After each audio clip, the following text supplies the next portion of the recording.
आज हम लोग सब्स्टिट्यूशन रिएक्शन में SN1 रिएक्शन करेंगे। SN2 रिएक्शन क्या है?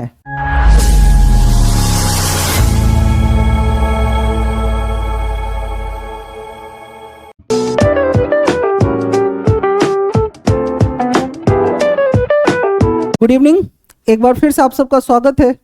लास्ट क्लास तक हम लोग सब्स्टिट्यूशन रिएक्शन देख चुके हैं कि क्या होता है।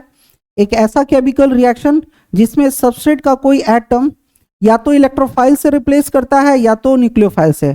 अगर इलेक्ट्रोफाइल रिप्लेस करता है तो इलेक्ट्रोफिलिक सब्स्टिट्यूशन और न्यूक्लियोफाइल करता है तो न्यूक्लियोफिलिक सब्स्टिट्यूशन।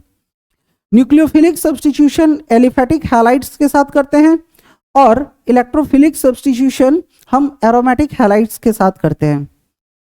अब आज जो हम लोग का टॉपिक होगा वो होगा न्यूक्लियोफिलिक सब्स्टिट्यूशन में SN1 रिएक्शन। न्यूक्लियोफिलिक सब्स्टिट्यूशन दो तरह का होता है, एक SN1 और एक SN2।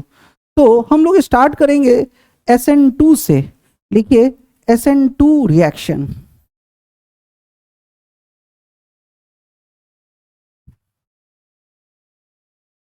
SN2 रिएक्शन क्या है? SN2 रिएक्शन हमेशा एलिफेटिक हैलाइड्स के साथ होता है। कैसे हैलाइड्स? Generally 1 degree halides. ऐसा नहीं है कि 2 डिग्री और 3 डिग्री के साथ SN2 रिएक्शन नहीं होगा, लेकिन जो रिएक्शन की प्रायोरिटी है SN2 reaction most of the सबसे ज़्यादा प्रेफर करता है 1 डिग्री हैलाइड के साथ। और जैसे जैसे ये 2 से 3 डिग्री की ओर जाता है इसका rate of reaction almost negligible होने लगता है। कहने का मतलब SN2 रिएक्शन सबसे अच्छा परफॉर्म करता है 1 डिग्री हैलाइड के साथ, और जैसे जैसे ये 3 डिग्री हैलाइड्स की ओर जाता है इसका रेट ऑफ रिएक्टिविटी बहुत ही स्लो हो जाता है। SN1 रिएक्शन क्या है, तो इसको समझने के लिए इस एग्जाम्पल को समझिए। जैसे एक हम एग्जाम्पल ले रहे हैं,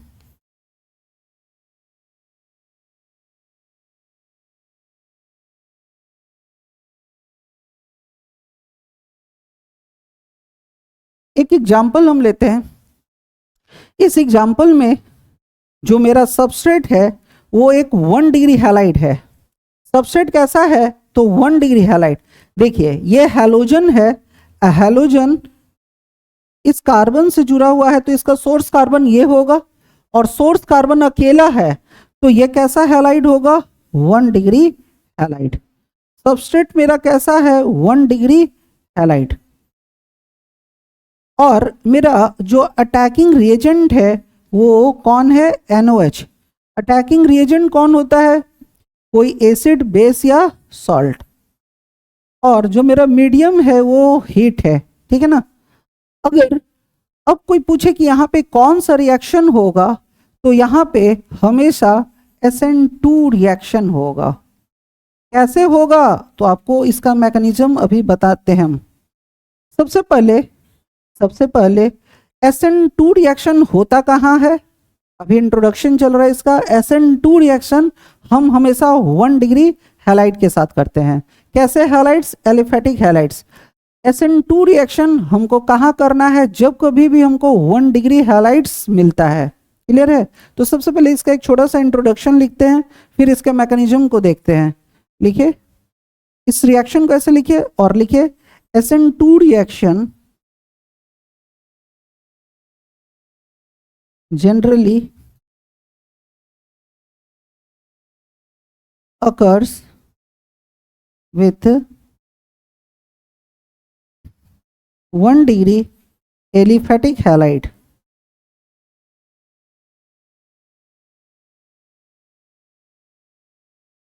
अब हम इसका मैकेनिज्म देखेंगे। सबसे पहले आप लिख लीजिए इतनी बातों को। अब इसका मैकेनिज्म देखते हैं। आइए इसका मैकेनिज्म देखते हैं।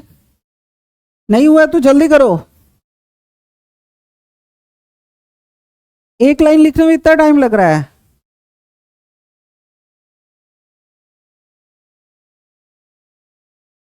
SN1 रिएक्शन हम जनरली किसके साथ करते हैं? 1 डिग्री हैलाइड के साथ। तो अभी पूरा मैकेनिज्म देखेंगे कि ये कैसे परफॉर्म करता है रिएक्शन, इसका प्रोडक्ट क्या होगा। आइए अब मैकेनिज्म देखते हैं इस रिएक्शन का। Mechanism of SN2 reaction.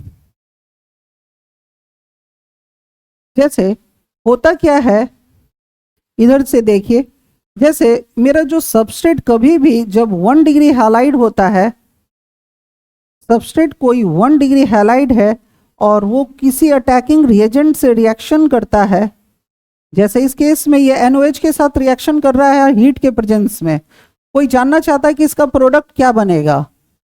तो कभी भी किसी भी केमिकल रिएक्शन में स्टेप 1 में सबसे पहले कौन आता है, अटैकिंग रिएजेंट। स्टेप 1 में कौन आएगा, अटैकिंग रिएजेंट और मीडियम। स्टेप 1 में कभी भी किसी भी रिएक्शन में कौन आता है, अटैकिंग रिएजेंट और मीडियम। इस मीडियम के प्रेजेंस में ये अटैकिंग रिएजेंट कैसे टूटेगा, इलेक्ट्रोफाइल और न्यूक्लियोफाइल में। ठीक है, ये हमारा इलेक्ट्रोफाइल है और ये हमारा न्यूक्लियोफाइल है। कभी भी रिएक्शन स्टार्ट होता है तो स्टेप 1 में अटैकिंग रिएजेंट और मीडियम आता है। इस हीट के प्रेजेंस में NOH टूटेगा इलेक्ट्रोफाइल और न्यूक्लियोफाइल में। स्टेप 2 में हमेशा सबस्ट्रेट आता है। स्टेप 2 में हमेशा कौन आएगा, सबस्ट्रेट। सबस्ट्रेट मेरा कौन है, CH3 और Cl। एलिफेटिक हैलाइड पे हमेशा हमला कौन करता है, न्यूक्लियोफाइल। कभी भी सबस्ट्रेट पे एक बार में कोई एक ही हमला करेगा, या तो इलेक्ट्रोफाइल या तो न्यूक्लियोफाइल। इन दोनों में से हमला करने कौन आएगा, न्यूक्लियोफाइल। ठीक है, जब न्यूक्लियोफाइल अटैक करने के लिए आता है तो होता क्या है, यहां पे एक इंटरमीडिएट का कॉन्सेप्ट है। होता क्या है कि अटैकिंग रिएजेंट हमेशा सबसे पहले फॉरवर्ड अटैक करता है। सबस्ट्रेट कौन होता है, जो अपनी जगह पे चुपचाप खड़ा रहता है और अटैकिंग रिएजेंट उस पे आकर अटैक करता है। तो यहां पे जो हमारा सबस्ट्रेट है, आपको इंट्रोडक्टरी क्लास में भी समझाया है कि सबस्ट्रेट के पास कौन है, हैलोजन। और हैलोजन के पास क्या होता है, लोन पेयर। सबस्ट्रेट के पास क्या है, हैलोजन, और हैलोजन के पास क्या होता है, लोन पेयर, जो कि निगेटिवली चार्ज्ड है। क्योंकि अटैकिंग रिएजेंट भी मेरा निगेटिवली चार्ज्ड है, तो जब ये फॉरवर्ड अटैक करता है, ठीक है ना, तो रिपल्सन, बहुत स्ट्रॉन्ग रिपल्सन झेलना पड़ता है। सेम जाति में क्या होता है, रिपल्सन। मेरा न्यूक्लियोफाइल भी निगेटिवली चार्ज्ड है और हैलोजन भी कैसा है, निगेटिवली चार्ज्ड। जब कोई अटैकिंग रिएजेंट आगे से हमला करता है तो इसको फॉरवर्ड अटैक कहते हैं। इस केस में SN2 रिएक्शन में फॉरवर्ड अटैक फिजिबल नहीं है, ये अच्छा नहीं हो रहा है। क्यों, क्योंकि इधर भी निगेटिव चार्ज और इधर भी निगेटिव चार्ज, तो इसको बहुत स्ट्रॉन्ग रिपल्सन का सामना करना पड़ेगा, वो अटैक करना पसंद नहीं करेगा। ऐसे केस में ये जो न्यूक्लियोफाइल है ना, इस तरह से इसको बैकवर्ड अटैक कहते हैं, ये पीछे से हमला करेगा। कभी भी अटैकिंग रिएजेंट सबसे पहले सामने से हमला करता है। अगर उसको कोई प्रॉब्लम दिख रहा है ना, तो वो आगे से ना हमला कर कर पीछे से करता है। पहला हमला हमेशा फॉरवर्ड होता है। अगर अटैकिंग रिएजेंट को कोई दिक्कत महसूस हो रहा है तो वो पीछे से हमला करेगा। अगर ये बैकवर्ड अटैक का सिंबल है, ये हो रहा है बैकवर्ड अटैक, ठीक है ना। जब ये बैकवर्ड अटैक करेगा तो यहां पे एक इंटरमीडिएट फॉर्म होगा। इंटरमीडिएट क्या होता है, जैसे हमारे बचपन और बुढ़ापे के बीच में जवानी है, एक इंटरमीडिएट का काम कर रहा है। उसी तरह जब कोई रिएक्शन परफॉर्म करता है तो रिएक्टेंट और प्रोडक्ट के बीच में एक फेज आता है जिसको हम इंटरमीडिएट कहते हैं। जैसे जब ये OH सामने से हमला करने गया तो यहाँ पे उसको स्ट्रॉन्ग रिपल्सन का सामना करना पड़ा। ये पीछे से हमला इसलिए कर रहा है क्योंकि पीछे में कौन है, हाइड्रोजन, और हाइड्रोजन के पास एक ही इलेक्ट्रॉन होता है ना। हाइड्रोजन इलेक्ट्रो पॉजिटिव है और हमारा अटैकिंग रिएजेंट कैसा है, इलेक्ट्रो निगेटिव। तो हमेशा कोई भी हमला, हमेशा कोई भी किस पे करता है, कमजोर पे। जब इधर से हमला करने गया तो कौन था, लोन पेयर, निगेटिवली चार्ज्ड, और पीछे से हमला करने गया तो कौन था, हाइड्रोजन। तो हमेशा कोई भी अटैक करने के पहले है ना, मन बनाता है, वो अपने आप को है ना इवेलुएट करता है कि हमला किस पे करना है, सेल्फ एनालिसिस कोई भी करता है, हम हमेशा हमला किस पे करना पसंद करेंगे? कमजोर पे। तो आगे से हमला में एक मजबूत आदमी था और पीछे हमला करने में एक कमजोर आदमी है, ठीक है ना। अब यहाँ पे इंटरमीडिएट का कॉन्सेप्ट क्या है ये समझते हैं। जैसे कार्बन है, 4 लोगों का एक मेंबर है, फैमिली है। कार्बन 4 लोगों से पहले ही घिरा हुआ है, एक मेंबर है, और 5वां OH को इस पे अटैक करना है, ठीक है ना। यानी OH को भी उसी कार्बन के साथ आकर जुड़ना है। जैसे हम ट्रेन में सफर कर रहे हैं और 4 का सीट है, 4 लोग पहले ही से बैठा हुआ है, और 5वां अगर कोई आता है तो सबसे पहले वो ऑब्जर्व करेगा, उसको भी उसी सीट पे बैठना है। तो पहला ट्राई देखेगा कि अगर कोई आगे सीट पे मजबूत आदमी है तो उससे पंगा नहीं लेगा, जो कमजोर है उसको कहेगा थोड़ा भैया हम भी बैठ जाएं, थोड़ा आगे पीछे हो जाइए।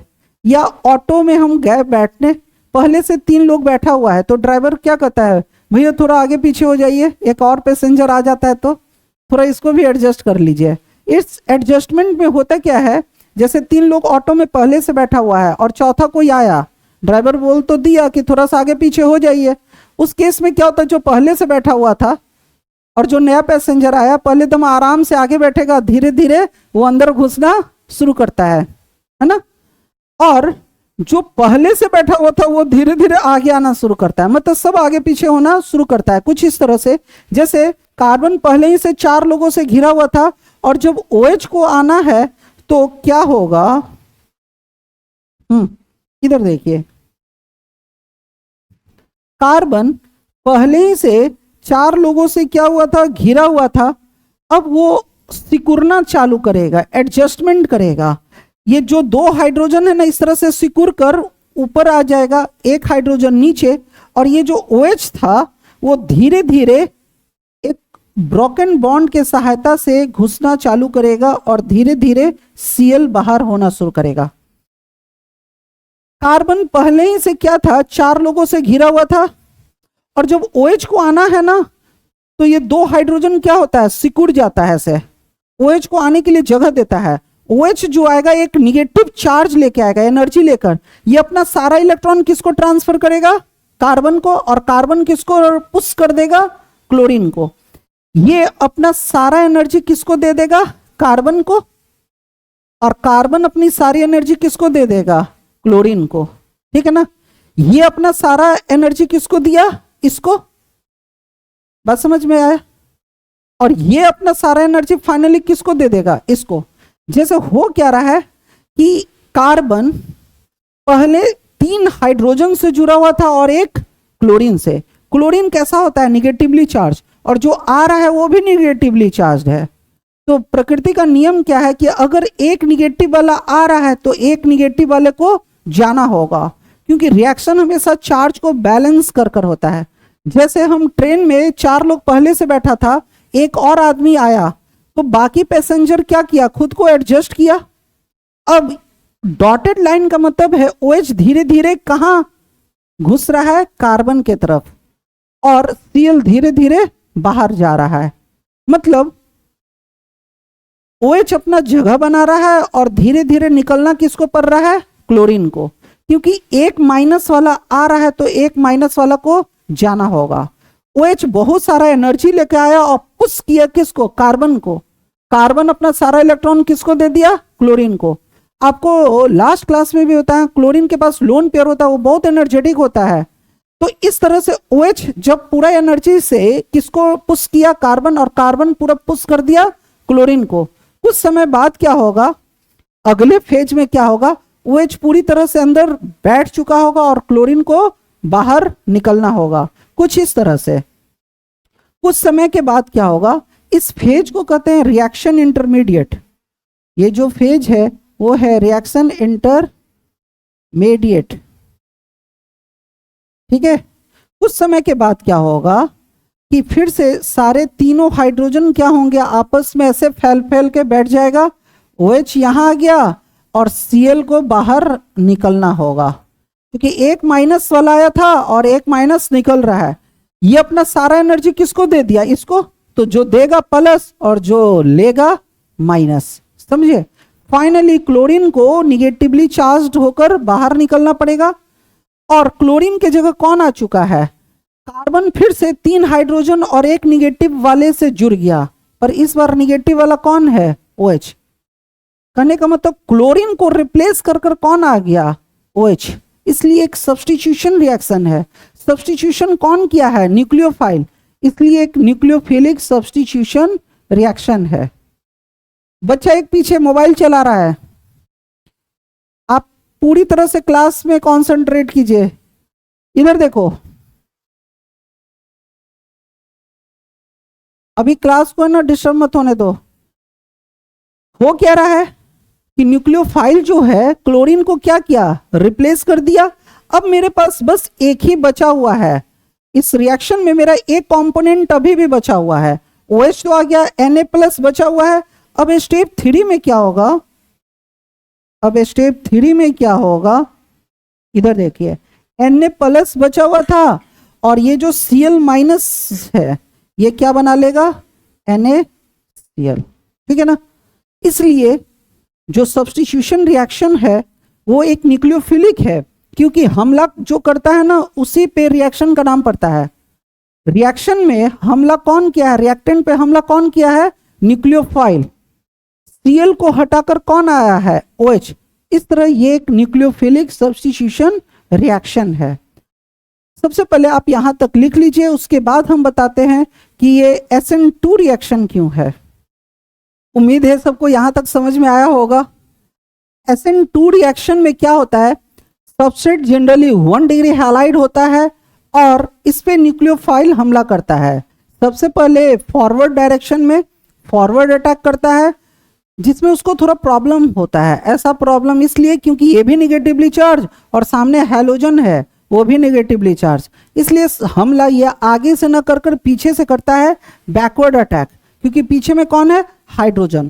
तो ये जब हमला करता है ना तो इस तरह से एक इंटरमीडिएट बनाता है, ये जो हाइड्रोजन है इस तरह से सिकुड़ जाता है और धीरे धीरे OH इंटर करता है और Cl बाहर की ओर निकलना शुरू करता है। कुछ समय बाद ऐसा नहीं होता है कि आया मार के भगा दिया, OH धीरे धीरे इंटर किया और Cl बाहर निकला, क्योंकि चार्ज को भी बैलेंस रखना है।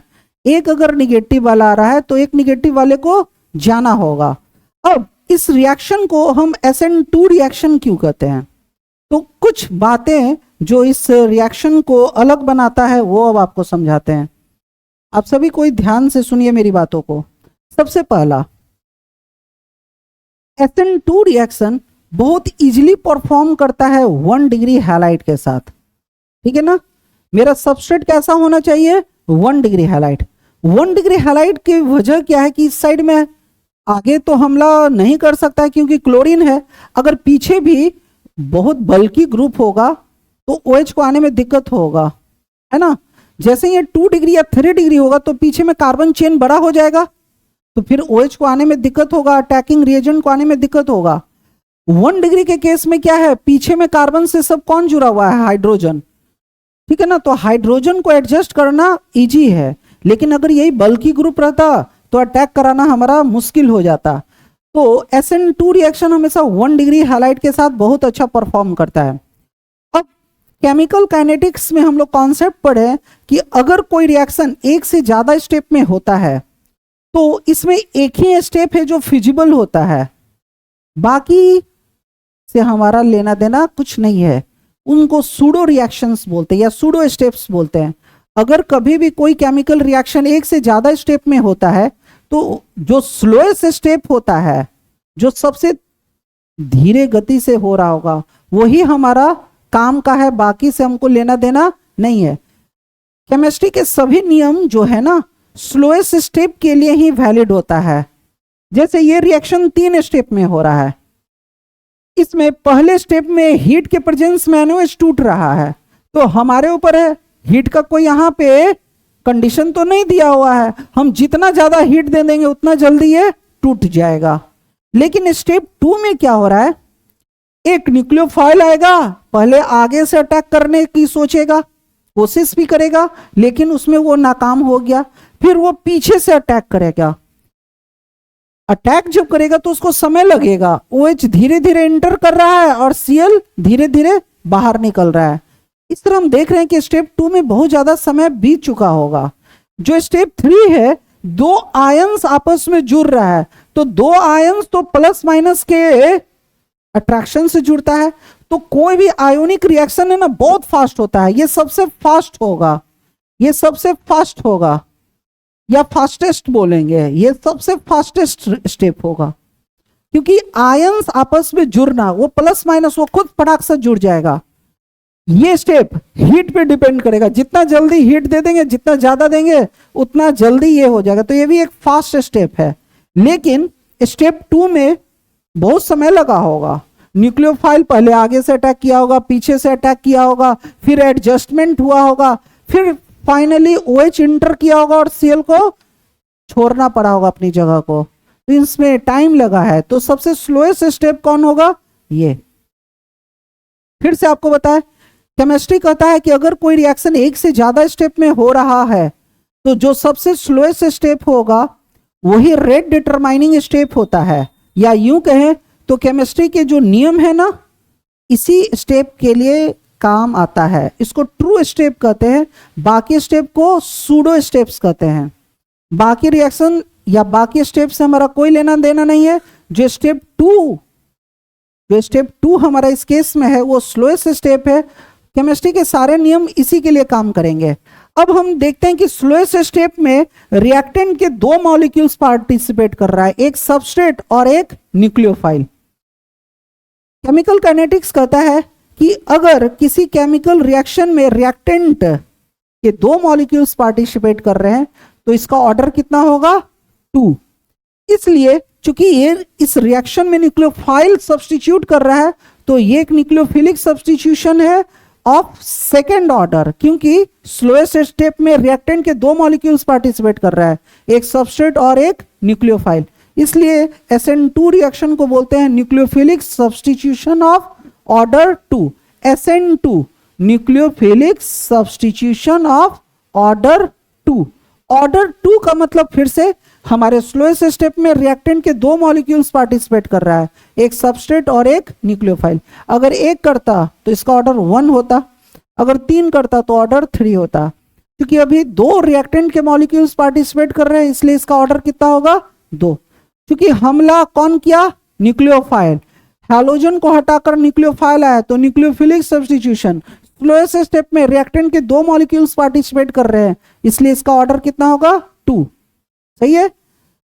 ऑर्डर कैसे निकालते हैं? जब कोई रिएक्शन एक से ज्यादा स्टेप में हो रहा हो तो सबसे पहले हम सबसे स्लोएस्ट स्टेप को खोजते हैं। जनरली स्लोएस्ट स्टेप वो होता है जिसमें आयन सबसे कम बनता है। हमारे स्टेप 1 में 2 आयंस बन रहा है, स्टेप 2 में 2 आयंस जुड़ रहा है, और इस स्टेप में एक आयंस हमला किया था और फाइनली एक आयंस बाहर निकला है। तो सबसे कम आयंस किस में है? स्टेप 2 में, इसलिए सबसे स्लोएस्ट स्टेप होगा। या तो आप ऐसे पहचानिए या तो मैकेनिज्म को देखिए, इसमें टाइम लगा है सबसे ज्यादा। स्लोएस्ट स्टेप में रिएक्टेंट के जितने मॉलिक्यूल्स पार्टिसिपेट करेंगे ना वही उसका ऑर्डर होगा। तो स्लोएस्ट स्टेप में रिएक्टेंट के दो मॉलिक्यूल्स पार्टिसिपेट कर रहे हैं इसलिए इसका ऑर्डर क्या होगा? 2। इसलिए इसको बोलते हैं न्यूक्लियोफिलिक सब्स्टिट्यूशन ऑफ ऑर्डर 2। उम्मीद है सबको समझ में आया होगा। जल्दी से लिखते हैं, लिखिए 1 degree halide, 1 degree halide goes under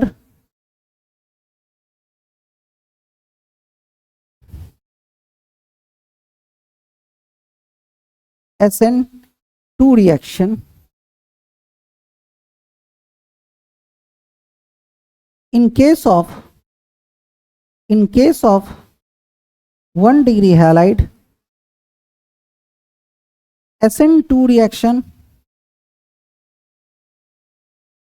performs very fast। SN2 reaction 1 degree halide के साथ बहुत अच्छा होता है। ऐसा नहीं है कि 2 डिग्री और 3 डिग्री के साथ नहीं होगा। तो रेट ऑफ SN, या ऐसे लिखते हैं order of SN2 reaction, rate of SN2 reaction. सबसे अच्छा ये किसके साथ होता है? 1 डिग्री हैलाइड के साथ। सबसे तेज गति से ये किसके साथ होता है? 1 डिग्री हैलाइड के साथ, फिर 2 डिग्री हैलाइड के साथ, और सबसे कम किसके साथ होना पसंद करता है या ऑलमोस्ट नेग्लिजिबल होता है? 3 डिग्री हैलाइड के साथ। ठीक है। अब चूंकि स्लोएस्ट स्टेप में रिएक्टेंट के 2 मॉलिक्यूल्स पार्टिसिपेट कर रहे हैं, इसलिए इसका ऑर्डर कितना होगा? 2। इन slowest step 2 molecules of reactant are participating.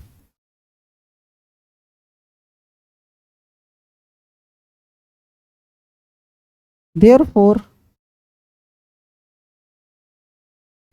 it must be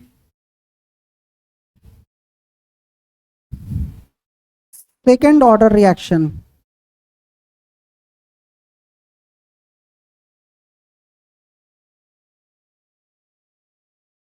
chemical kinetics में हम लोग पढ़ते हैं कि ऑर्डर निकालना है तो सबसे पहले रेट इक्वेशन लिखेंगे, R इक्वल टू के, और रिएक्टेंट के मॉलिक्यूल्स कौन थे? CH, H, H और Cl, और दूसरा कौन पार्टिसिपेट कर रहा है? न्यूक्लियोफाइल। हम देखें कि इसका भी मॉलिक्यूल्स एक पार्टिसिपेट कर रहा है और एक मॉलिक्यूल्स किसका पार्टिसिपेट कर रहा है? OH का। तो ऑर्डर कैसे लिखते हैं?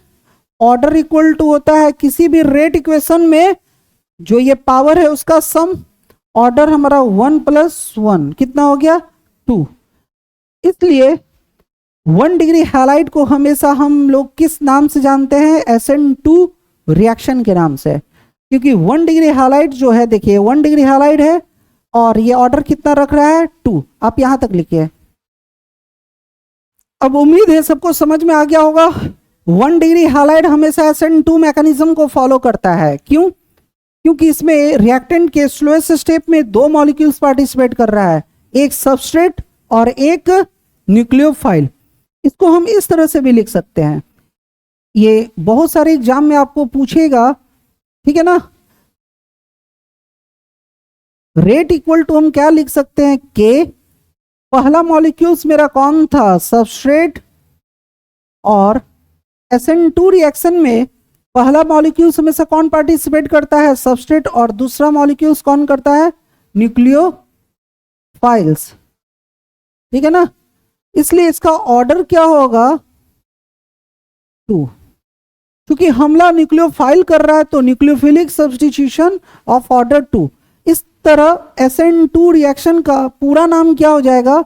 Nucleophilic substitution of order 2। सही है। उम्मीद है सबको SN2 रिएक्शन समझ में आया होगा। अब लास्ट इसका हम लोग एक कॉन्सेप्ट सीखते हैं। जब भी SN2 रिएक्शन होता है तो यहां पे इन्वर्जन होता है। इन्वर्जन और इन्वर्टेड प्रोडक्ट का कॉन्सेप्ट क्या है? आप जल्दी से इसको लिखिए। अब हम लोग फाइनली उस कॉन्सेप्ट को देखते हैं जो SN2 रिएक्शन की सबसे बड़ी पहचान है। SN2 रिएक्शन अपने 2 वजहों से सबसे ज्यादा जाना जाता है। पहला, इसमें बैकवर्ड अटैक होता है।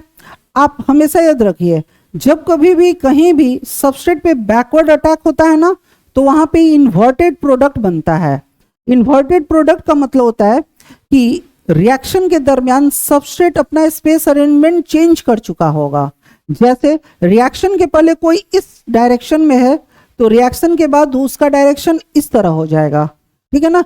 रिएक्शन के पहले अगर कोई इस डायरेक्शन में है तो रिएक्शन के बाद वो जस्ट उल्टा हो जाएगा। अच्छा ना। रिएक्शन के पहले अगर कोई इस डायरेक्शन में है तो रिएक्शन के बाद उसकी डायरेक्शन इस दिशा में हो जाएगी। जस्ट वो समझिए कि 180 से है ना रोटेट कर जाएगा। जो SN2 रिएक्शन करेगा वो अपना स्पेस अरेंजमेंट जरूर चेंज करेगा। अब इसका क्या मतलब है, इधर देखिए, SN2 रिएक्शन मतलब स्पेस अरेंजमेंट का चेंज होना। आप देखिए, गौर से देखेंगे तो अभी हमारे इस डिस्कशन में हो क्या रहा है, रिएक्शन के पहले देखो Cl कहां था, यहां पे, इधर सबको मेरे साथ गौर से देखो, रिएक्शन के पहले Cl कहां पे था, यहां पे, है ना, और H कहां पे था, ये यहां पे।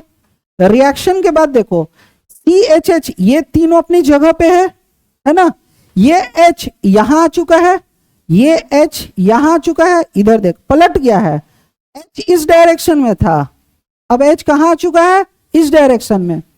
Cl पहले यहां था, Cl को रिप्लेस कर कर कौन आया है, OH, पर OH किस दिशा में आया है, इस दिशा में। कहने का मतलब Cl गया है इस दिशा से और OH आया है किस दिशा से, इस दिशा से। अरे यार गड़बड़ हो गया, रिएक्शन के पहले क्लोरीन का पोजीशन इधर था, इसी को रिप्लेस कर कर कौन आया है, OH, पर OH जब आया है तो Cl के जगह नहीं आया है, उसके जस्ट अपोजिट आया है। यानी हुआ क्या होगा, रिएक्शन के दरमियान जब ये OH आया होगा ना, तो ये एक जोरदार धक्का मारा होगा हाइड्रोजन को, और ये वाला हॉरिजॉन्टल लाइन पे जो एटम है ना, अपना पोजीशन बदल चुका है, ये इधर जा चुका है और इस Cl के जगह कौन आया है, OH। आपको ध्यान रखना है कि जब भी SN2 रिएक्शन होगा तो हैलोजन जिस डायरेक्शन में होगा, ठीक है ना, उसके अपोजिट दिशा में आपको क्या करना है, न्यूक्लियोफाइल का अटैक करवाना है। याद रहेगा, इस घटना को क्या कहते हैं, इन्वर्जन। जब भी SN2 प्रोडक्ट बनता है तो वहां पे क्या होता है, इन्वर्जन, और जो हमारा प्रोडक्ट बनता है इसको बोलते हैं इन्वर्टेड प्रोडक्ट। कहने का मतलब जब कभी भी कोई स्पेस अरेंजमेंट रिएक्शन के दरमियान अगर रिएक्टेंट अपना स्पेस अरेंजमेंट चेंज करता है तो इस घटना को क्या कहते हैं, इन्वर्जन। और SN2 मैकेनिज्म में हमेशा इन्वर्टेड प्रोडक्ट बनता है। एग्जाम में बहुत इंपॉर्टेंट होगा question, right the difference between SN2 और SN1 रिएक्शन। जो आज पढ़ रहे हैं अगले क्लास में जस्ट सब उल्टा होगा, किस में, SN1 रिएक्शन में। SN2 में बैकवर्ड अटैक होता है तो SN1 में फॉरवर्ड अटैक होगा। उम्मीद है आपको यहां तक समझ में आया होगा। आप जल्दी से इसको लिखिए, कॉन्सेप्ट लिखिए फिर से। अब जितना भी मैकेनिज्म किए ना, इसका अभी जो हम मैकेनिज्म किए उसको इस नजर से भी देख सकते हैं। हो क्या रहा है, कार्बन से 3 हाइड्रोजन जुड़ा था और 1 क्लोरीन जुड़ा हुआ था, इस पे NOH अटैक करता है हीट के प्रेजेंस में। आपसे पूछा कि कोई जो ये प्रोडक्ट बनाएगा वो क्या होगा, तो अब आपको पूरा मैकेनिज्म करने की जरूरत नहीं है, आपको इस तरह से देखना है। सबसे पहले इस मीडियम के प्रेजेंस में ये अटैकिंग रिएजेंट टूटता होगा इलेक्ट्रोफाइल में और न्यूक्लियोफाइल में। ये न्यूक्लियोफाइल हमला करेगा, ठीक है ना, सबसे पहले फॉरवर्ड अटैक करेगा, जो कि पॉसिबल नहीं है, तो ये हमला कहां से करेगा, ऐसे। आपको ये दिखाना है, ये फॉरवर्ड अटैक है और ये बैकवर्ड अटैक है, ठीक है, बस ऐसे इंडिकेट करना है, आपको कुछ करना नहीं है। अब आपको करना है क्या, इस Cl को किससे रिप्लेस करना है, न्यूक्लियोफाइल से। बस ध्यान रखना है क्या, अपोजिट डायरेक्शन में। मतलब जब इसका प्रोडक्ट बनेगा तो कैसे बनेगा, जो वर्टिकल लाइन पे होगा सब अपनी जगह पे होगा, जहां पे हैलोजन होगा ना, वो हैलोजन इस डायरेक्शन में है, तो न्यूक्लियोफाइल कहां आएगा, उसके जस्ट अपोजिट में। तो इस Cl को कौन रिप्लेस करेगा, OH, और ये H जो इस डायरेक्शन में है आपको इस डायरेक्शन में कर देना है, ठीक है। यहां से ये Cl माइनस बनकर निकलेगा कार्बन पे प्लस, एक माइनस ये है और ये Na प्लस मिलकर क्या बना लेगा, NaCl। कहने का मतलब हैलोजन इस डायरेक्शन से गया है और न्यूक्लियोफाइल को आपको जस्ट अपोजिट दिशा से लाना है। इस घटना को बार बार बता रहे हैं, इस घटना को क्या कहेंगे, इन्वर्जन, और जो प्रोडक्ट बनेगा इसको क्या बोलेंगे, इन्वर्टेड प्रोडक्ट। कोई आपसे पूछा यहां कौन सा रिएक्शन हुआ है, तो SN2 रिएक्शन हुआ है।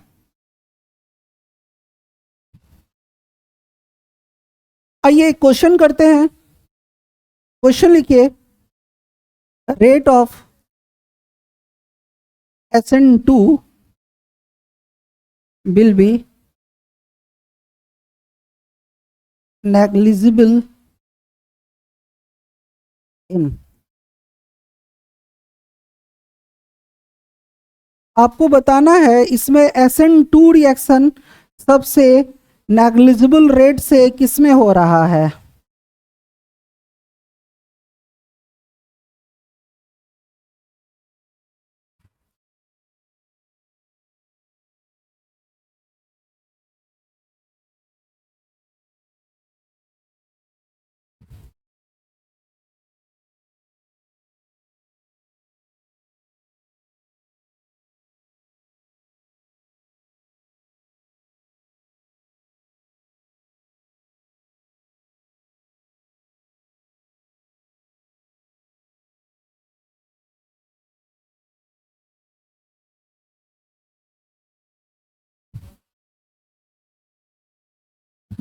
चलिए,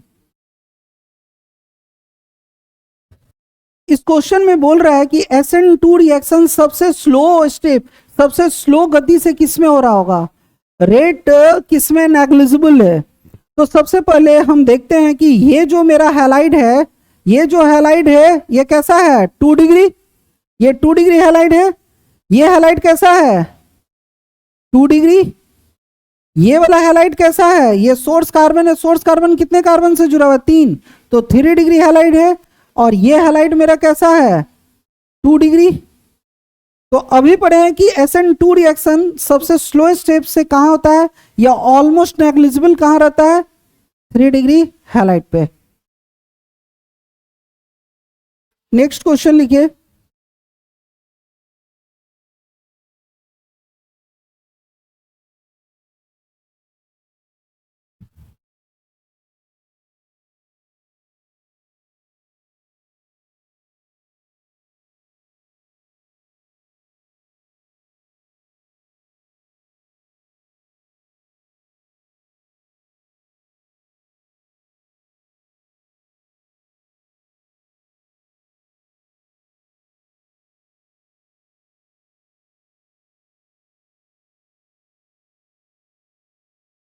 चलिए इसका आंसर कीजिए। बहुत आसान है। जैसे इस रिएक्शन में हो क्या रहा है, सबस्ट्रेट है मेरा,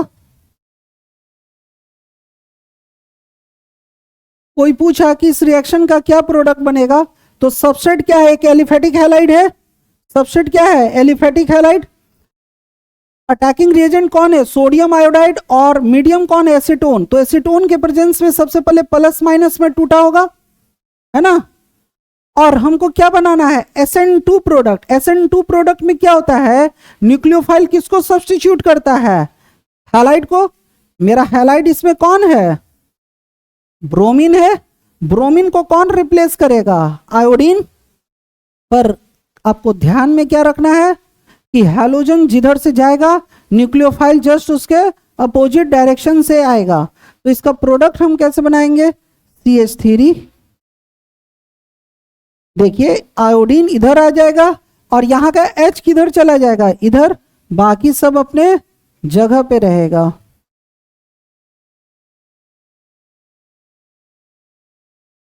ठीक है ना, सभी अपने जगह पे है, बाकी सभी एटम अपने जगह पे है। केवल हैलोजन के जगह कौन आ रहा है, न्यूक्लियोफाइल, लेकिन अपोजिट डायरेक्शन से। H इधर आ गया होगा और Br इस साइड आया होगा, और Br के जगह कौन आ गया, आयोडीन। सारा रिप्लेसमेंट कहां पे हुआ है, देखो ये आयोडीन इधर आ चुका है, पहले ब्रोमीन किधर था, इधर। तो ब्रोमीन इस डायरेक्शन में था, तो आयोडीन किधर से आएगा, उसके जस्ट अपोजिट डायरेक्शन से। उम्मीद है आज का क्लास सबको समझ में आया होगा। हम लोग और बहुत सारे क्वेश्चंस हैं जो नेक्स्ट क्लास में करेंगे। आज के लिए इतना ही।